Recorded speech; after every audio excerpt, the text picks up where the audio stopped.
asnjëherë, sepse në asnjë vend klasa politike nuk është kaq shumë e ndërgjegjësuar në mënyrë idealiste sa na themi që për një periudhë të caktuar strukturat e të spaku që KKO-ja të tjerë funksionuan, bën, ndëshkuan, dënuan dhe më në fund këta u bindën që nuk duhet bëjnë më histori të tilla që nuk duhet të korruptohen e kështu me radhë. Jo, në asnjë vend botës nuk ka politik të pastër, nuk ka politikan idealist. Ka shtet që funksionon, ka drejtësi që funksionon dhe mbi gjitha ka shoqëri të gjallë që në moment të caktuar kur shikojnë që qeveria nuk është në rrugën e dur, ngrihet dhe shkarkon, ndatshme zgjedhjet parakoshme, ndatshme revolt, ndatshme zgjedhje normale, por është një shoqëri e përgjegjshme dhe vetëdijshme që reagon, sepse në fund zgjidhja është gjithmonë politike dhe zgjidhjen politike e japin vetëm qytetarët.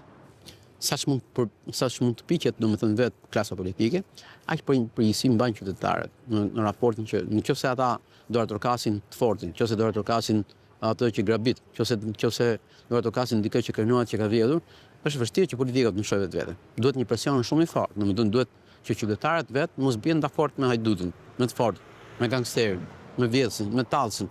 Sepse nëse për shembull kryeministri shkon në takime dhe tallet me qytetarët dhe ato do atorkasin, nuk është më, domethënë vetëm përgjegjësia e kryeministit. Normal, aty i kërkohet përgjegjësia pse ka këtë gjuhë tallse. Po ta shikoni, këtë gjuhë tallse e bën me gazetarët, këtë gjuhë tallse e bën me të vetët, domethënë në parlament, këtë gjuhë tallse e bën me opozitën, këtë gjuhë tallse e bën në komunikimin publik, sepse nuk i është treguar vendi nga ata që kanë patur përballë.